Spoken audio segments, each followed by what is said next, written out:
데이터 센터 건설 경쟁이 치열해지는 가운데 최근 산업 한복판으로 갑자기 들어온 키워드가 있습니다. 바로 우주 데이터 센터인데요. 말만 들으면 아직도 SF처럼 느껴지죠. 하지만 2025년에서 2026년을 전후해서 이 이야기가 진짜 산업 담론으로 떠오른 이유는 꽤 냉정한 현실에서 출발합니다. 오늘은 왜 이 아이디어가 다시 살아났는지, 그리고 이게 기술적으로 그리고 사업적으로 말이 되는 이야기인지 공학 하드웨어 비즈니스 관점에서 차분하게 정리해 보겠습니다. 안될공학 출발!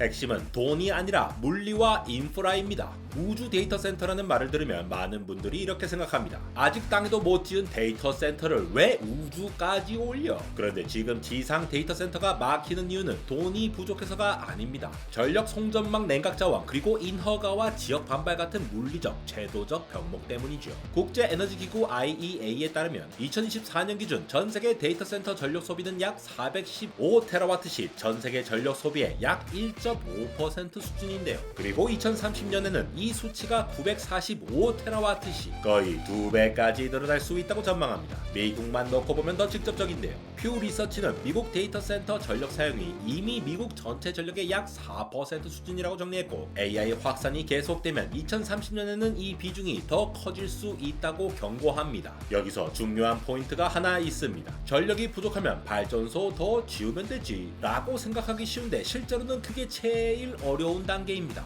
송전망 증설은 시간이 오래 걸리고, 변전소 개통 연결에는 대기줄이 길고, 지역 반발과 인허가가 동시에 얽힙니다. 그러니까 발전소가 있다 해도 발전소와 데이터 센터를 연결하는 것부터 사람들과 정부의 반대 허가 등까지 넘어야 할 산이 한두 개가 아니라는 거죠. 그래서 요즘 데이터 센터는 IT 시설이 아니라 에너지 인프라 프로젝트처럼 다뤄지고 있는 것이죠. 실제로 마이크로소프트는 미국 중서부 대형 전력망 운영사 MISO와 협력해 AI를 활용한 전력망 계획, 운영 현대화에 직접 참여하고 있고, 마이크로소프트는 또한 컨스텔레이션과 20년짜리 장기 전력 계약 PPA를 맺고, 스리마일 섬의 원전 재강동을 전제로 약 835메가와트 규모의 무탄소 전력을 확보했죠. 결국 현재 이슈의 본질은 AI가 커졌다가 아니라 AI 때문에 데이터 센터가 전력, 물, 토지 규제 문제로 재정이 되기 시작했다는 점이라고 볼 수 있습니다. 이 지점에서 자연스럽게 나오는 질문이 있습니다. 땅이 부족하고 전력 연결이 느리고 물과 열 문제가 커지고 지역 반발까지 커진다면 차라리 지상 인프라를 덜 쓰는 곳으로 옮길 수 없을까? 우주 데이터 센터의 핵심 논리는 지상 문제를 우주에서 해결한다가 아니라 제약의 종류 자체를 바꾼다는 데 있습니다. 지상의 제약은 전력망 부지, 냉각수를 비롯해 인허가에 따른 시간과 인프라 근처 거주자들의 민원이 있는 반면, 우주에서는 이러한 제약은 없대 발사비, 열 배출, 방사선 통신 정비 불가 등의 이슈로서 완전히 다른 문제에 있는 거죠. 여기서 한 가지 중요한 논리가 더 들어옵니다. 바로 데이터를 어디서 처리하느냐입니다. 지구관 측 EO 위성은 고해상도 이미지와 영상을 계속 찍어냅니다. 문제는 이 데이터가 테라바이트 단위라는 점인데요. 이걸 전부 지상으로 내려보내려면 다운링크 대역폭이 병목이 되고 비용과 지연이 동시에 커집니다. 그래서 최근 연구와 산업에서 힘을 얻는 개념이 Orbit Edge Computing, 즉 궤도상 엣지 컴퓨팅인데요. 개념은 단순합니다. 찍어서 다 내리는 게 아니라 찍은 자리에서 AI로 먼저 분석하고 결과 텍스트 좌표 이벤트만 지상으로 보낸다. 이 관점에서 보면 우주 데이터 센터의 초기 시장은 지상 클라우드 대체가 아니라 우주에 이미 있는 데이터를 바로 옆에서 처리하는 엣지 서버인 것이죠. 우주에서 전력을 공급받기 위해 사용하는 태양광은 상시 가능해질 수 있지만 조건이 있습니다. 지상 태양광의 가장 큰 단점은 밤과 날씨입니다. 하지만 우주에는 대기가 없으니 날씨라는 것이 존재하지 않고 신경 써야 할 부분은 궤도로 바뀝니다. 일반적인 저궤도 LEO에서는 위성이 약 90분의 한 바퀴를 도는데 그중 약 60분은 햇빛, 30분은 지구 그림자에 들어갑니다. 즉 매 궤도마다 배터리를 써야 하는 것인데요. 정지궤도 GEO는 대부분 안정적이지만 1년의 특정 기간에는 하루 최대 72분 배터리 사용이 필요합니다. 그래서 주목받는 게 여명 황혼 궤도라는 것입니다.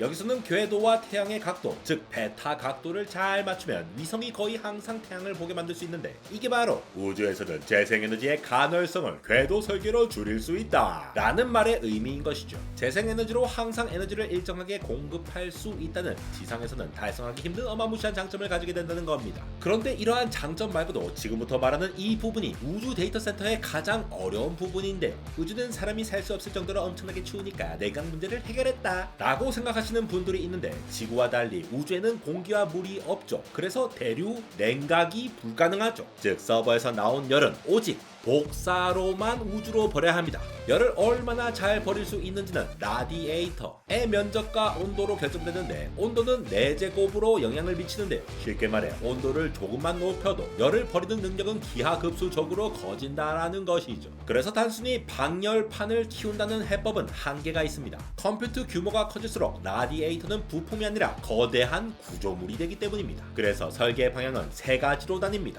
더 뜨겁게 돌려 복사 효율을 올리거나, 펌프, 끓는 냉각 같은 기술로 열을 방열판까지 잘 옮기거나, 칩 효율을 높여 애초에 열이 덜 나게 하는 방법을 같이 써야 하는 것이죠. 이 중 어느 것도 쉽지 않고, 특히 열 설계는 비용과 질량을 동시에 건드립니다. 우주 데이터 센터 이야기를 하면 보통 발사 비용, 그러니까 킬로그램당 얼마나를 먼저 봅니다. 하지만 데이터 센터 관점에서는 사실 이 숫자보다 먼저 걸리는 게 부피입니다. 왜냐하면 우주 데이터 센터의 가장 큰 구조물은 서버 자체가 아니라 열을 버리기 위한 라디에이터이기 때문이죠. 앞에서 이야기했듯이 우주에서는 열을 공기나 물로 식힐 수가 없고 오직 복사로만 열을 버려야 합니다. 그 말은 곧 계산량이 커질수록 열이 많이 나오고, 그 열을 내보내기 위해 넓은 면적의 라디에이터가 필요해진다는 뜻이죠. 말씀드린 대로 문제는 이 라디에이터가 무겁기도 하지만 무엇보다 펼쳤을 때 면적이 매우 크다는 점입니다. 그래서 실제 설계에서는 라디에이터를 접어서 발사체 안에 넣고 궤도에 올라가서 우산처럼 펼치는 구조를 씁니다.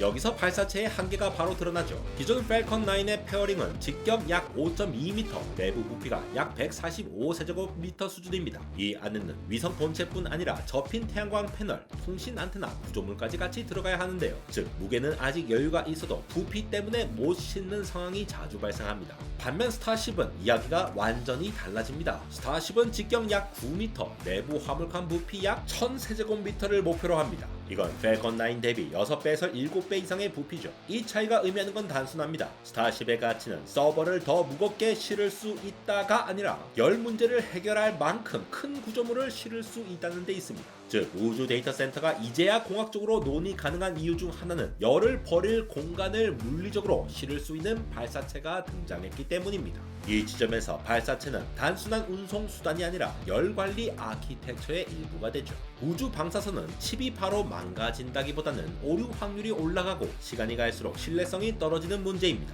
여기서 더 중요한 포인트는 AI 서버에서는 로직보다 메모리가 더 골칠 수 있다는 점이죠. 메모리는 비트 상태를 대량으로 저장하고 있는데요. 우주 방사선이 이 저장된 메모리 셀을 툭 치고 지나가면서 D램이나 NAND 플래시, SRAM과 같은 저장 상태가 0에서 1로 혹은 1에서 0으로 바뀌는 비트 플립이 발생하면 저장된 데이터가 변화되는 것이니 문제가 생기는 것이죠. 실제로 나사 NEPP 자료에서도 DDR SD램 같은 메모리의 SEE 시험이 중요한 이슈로 반복해서 다뤄지고, GPU 환경에서는 특히나 이런 에러가 발생하더라도 추가 정보를 활용해서 에러를 고칠 수 있는 에러 커렉션 코드 ECC가 함께 핵심 변수로 언급되는데요. 그래서 우주용 AI 서버를 생각할 때는 연산 성능 못지않게 ECC, 스크러빙, 중복 설계, 베일오버 같은 자체 정적 능력이 핵심 설계 요소가 됩니다. 특히 HBM 같은 고대역폭 저층 메모리를 우주에서 쓴다면 지상보다 훨씬 두꺼운 데이터 무결성 계층이 필요하다는 점은 거의 필연에 가까운 것이죠. 우주 데이터 센터 이야기를 하면 항상 따라붙는 질문이 있습니다. 지구에서 멀리 있는데 느리지 않나요? 여기서 중요한 건 빛의 속도 자체보다는 데이터가 어떤 경로로 오가느냐입니다. AI의 트레이닝과 인퍼런스, 훈련과 추론을 나눠서 보면 이 차이가 더욱 분명해지는데요.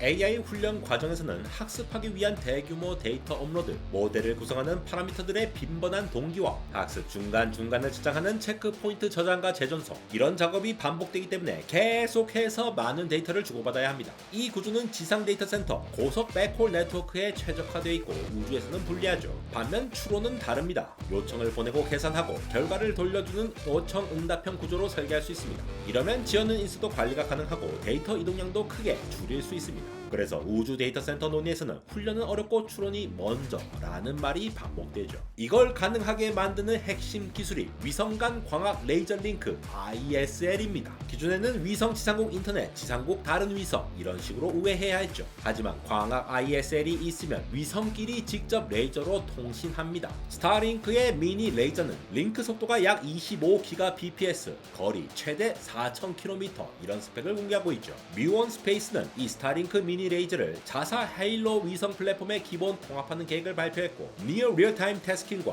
On-Orbit 컴퓨터를 명시적으로 언급했죠. 이 많은 거 우주에서 계산한 결과를 지연을 관리 가능한 수준으로 지상에 내려보낼 수 있는 기술적 조건이 실제로 갖춰지고 있다는 뜻입니다. 우주 데이터 센터 담론이 갑자기 커진 결정적인 이유는 이것입니다. 프로토타입 일정이 공개되기 시작했기 때문이죠. 구글과 플래닛 랩스는 프로젝트 선캐쳐를 통해 태양광 기반 위성 TPU 탑재, 광학 링크 기반 컴퓨터 이 조합을 공개적으로 설명했고 2027년 초 2기의 프로토타입 위성을 발사해 실험하겠다고 명시했습니다. 그냥 아이디어가 있다가 아니라 실제 하드웨어를 올려서 검증하겠다라는 선언이죠. 론스타의 경우도 흥미롭습니다. 이 회사는 우주 데이터 센터를 지상 클라우드 대체로 보지 않습니다. 대신 달 표면 재해 복구, 장기 백업 이런 것처럼 지연에 둔감하지만 물리적 보안과 격리가 중요한 워크로드부터 공략하죠. 이런 접근은 우주 데이터 센터가 어디서부터 현실이 될 수 있는지를 아주 솔직하게 보여줍니다. 핵심을 정리하자면 현재 업계는 찬반이 갈리는 게 아니라 현실적인 경계선에 대한 합의가 형성됐다는 점인데요. 우주 데이터 센터는 더 이상 물리적으로 불가능한 이야기로 취급되지 않습니다. 다만 열 관리 구조물이 생각보다 훨씬 빨리 비용과 질량을 지배한다는 것은 극복해야 할 사항이죠. 그래서 업계 전반에서 자연스럽게 나오는 결론은 초기 우주 데이터 센터는 범용 클라우드가 아니라 워크로드가 극도로 제한된 형태로 시작할 수밖에 없다는 겁니다. 우주 데이터 센터가 불가능의 영역이 아니라 최적화와 비용의 영역에 들어왔다는 측면에서 우리가 앞으로 살펴보아야 할 포인트를 체크해본다면 전력은 만들 수 있습니다.